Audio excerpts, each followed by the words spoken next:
Alhamdulillahi Rabbil Alamin. Kita bersyukur kepada Allah. Bersyukur.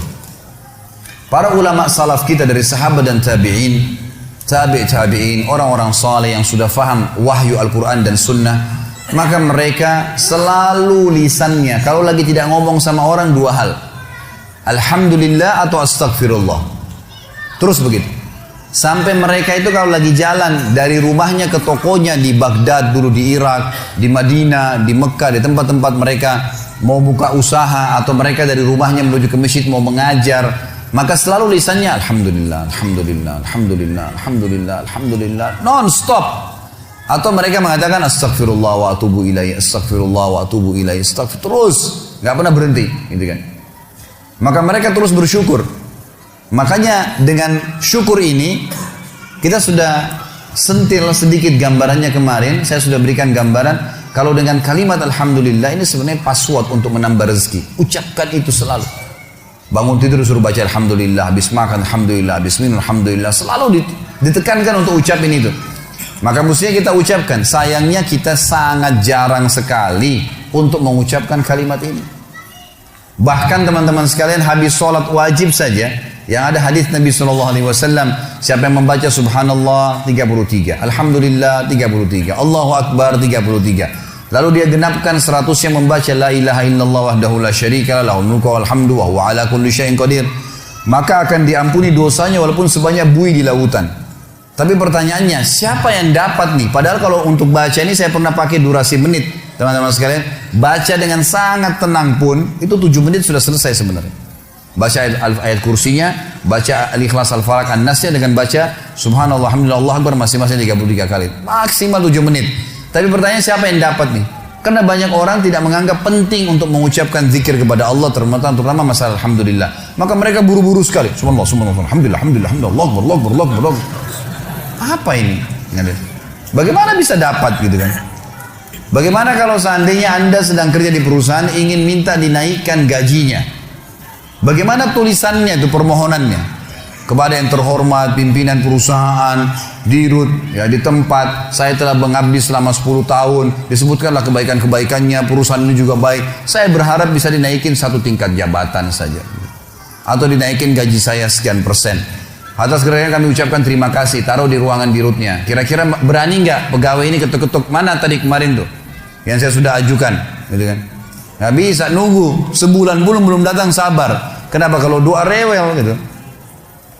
Mestinya sabar kepada Allah Subhanahu Wa Taala. Allah tahu kebutuhan kita kok. Allah tahu kebutuhan hamba-hambanya. Bahkan kita tidak minta pun Allah tahu kebutuhan hambanya, gitu kan? Allah tahu kebutuhan hambanya.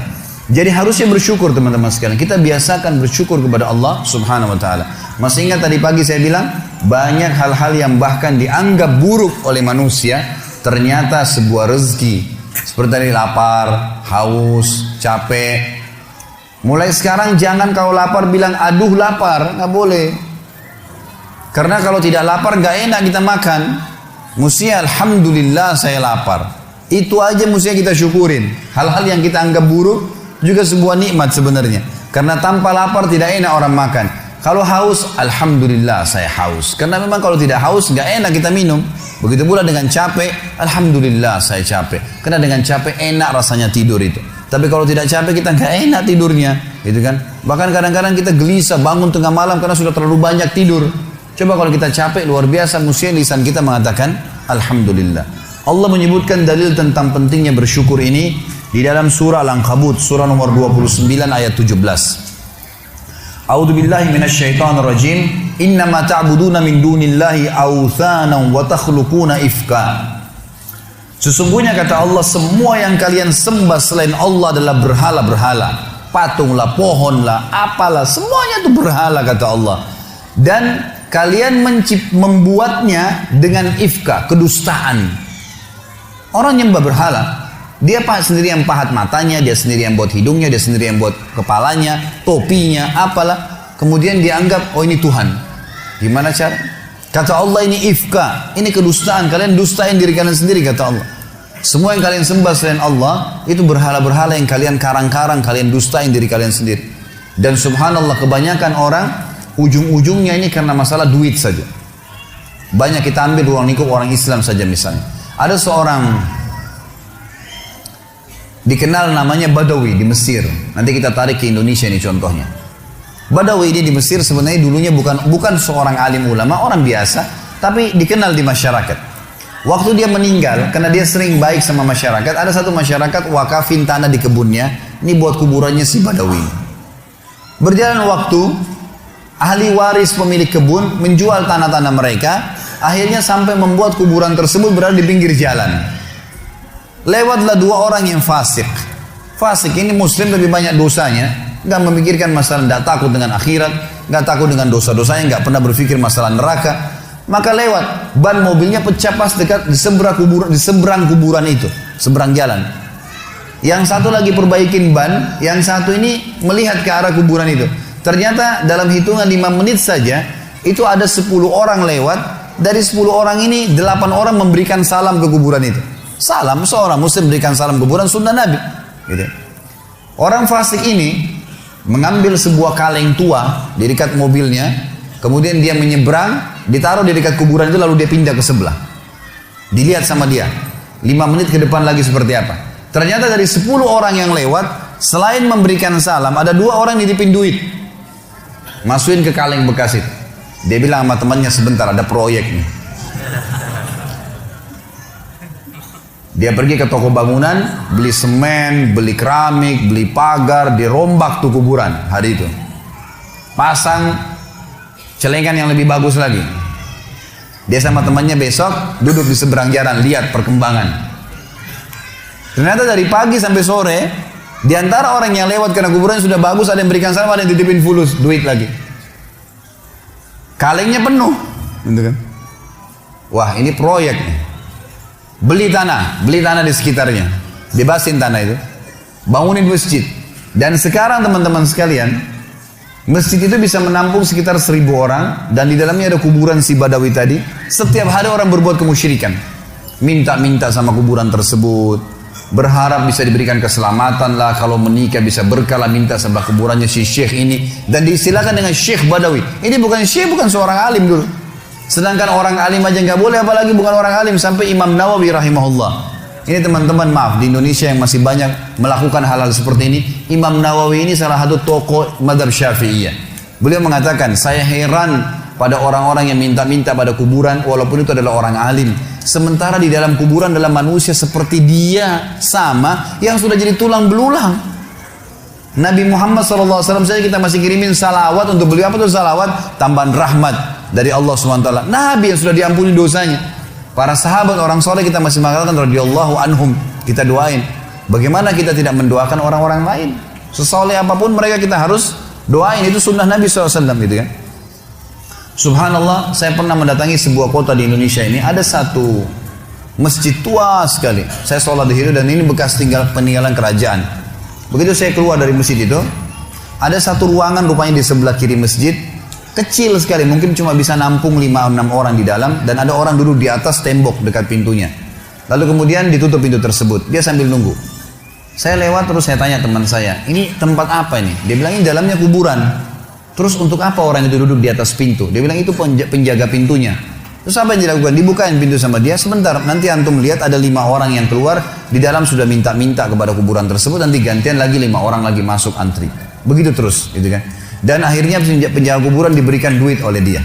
Subhanallah, saya bilang subhanallah, maha suci Allah. Di mana mereka dari sabda Nabi SAW kepada Abdullah bin Abbas, wahai anak kecil, kalau kau minta tolong hanya minta tolong kepada Allah. Di mana mereka dari perkataan Imam Nawawi tadi, kalau mestinya mereka mengirimkan doa untuk orang mati, bukan malah mereka minta-minta kepada mereka. Ada ajaran agama kita jelas, tapi seperti itulah. Subhanallah. Dan ujung-ujungnya di belakangnya ternyata pengumpulan dana lagi, gitu kan.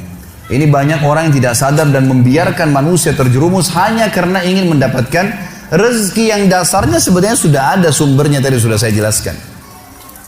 Kata Allah Subhanahu wa taala, teman-teman sekalian, innama ta'buduna min dunillahi awthanan wa takhluquna ifka. Semua yang kalian seru selain Allah, maka itu awthan, berhala-berhala, dan kalian membuatnya itu ifka dengan kedustaan. Innal ladzina ta'buduna min dunillah, semua yang kalian sembah selain Allah, kalian seru minta tolong apapun sama mereka, la yamlikuna lakum rizqa, mereka tidak miliki rezeki untuk kalian. Fabtagu indallahir rizq. Hanya mintalah kepada Allah satu-satunya rezeki itu. Wa'buduhu. Dan patulah padanya. Yang dia perintahkan kerjakan, yang dia larang tinggalkan. Yang halal nikmatin, yang haram tinggalkan. Washkuru lahu. Ini saksi bahasan kita. Dan syukuri. Alhamdulillah. Alhamdulillah. Ilaihi turja'un. Kalian akan dikembalikan kepadanya nanti. Dalil yang kedua masalah syukur. Ini pilar pertama untuk menambah rezeki itu teman-teman sekalian, bersyukur. Surah Saba, surah nomor 34 ayat 15. Allah Subhanahu wa taala berfirman, A'udzubillahi minasyaitonirrajim, laqad kana li sab'in fi maskanihim ayah. Saba ini teman-teman sekalian, surah Saba, surah nomor 34, nama lainnya negeri Yaman. Zaman dulu, di zaman Ibrahim alaihissalam, Saba itu namanya negeri Yaman, gitu kan. Dulu subur sekali negeri Yaman itu. Dan Allah Subhanahu wa taala menceritakan tentang keadaan mereka dalam surah Saba ayat 15 ini. Sesungguhnya di negeri Saba di zaman dulu itu di kehidupan mereka ada tanda-tanda kebesaran Allah. Jannatani ayyamini wa shimal. Di sisi timur dan baratnya itu ada kebun-kebun yang lebat. Dijelaskan dalam sebuah riwayat Nabi SAW bahwasanya dulu di negeri Saba ini ada Saddul Ma'rib namanya. Ada bendungan Ma'rib. Bendungan Ma'rib ini teman-teman sekalian dibuat dengan ilmu yang Allah berikan kepada mereka dan mereka beriman kepada Allah, maka membuat akhirnya di musim panas pun mereka tetap punya sayur-sayuran. Semua di barat negeri Sabah sayur-sayuran, di semua di bagian timurnya adalah buah-buahan dan sampai mereka menjadi pemasok terbesar di dunia pada saat itu. Maka Allah mengatakan, kulu min rizki rabbikum washkurulah. Kata kuncinya, makanlah, nikmatilah itu semua. Tapi syukuri, bersyukur kepada Allah. Kata Allah, kalau kalian bersyukur, baldatun tayyibah, negeri kalian pasti akan jadi baik. Wa rabbun ghafur, dan kalian akan menemukan Tuhan kalian adalah zat yang maha pengampun.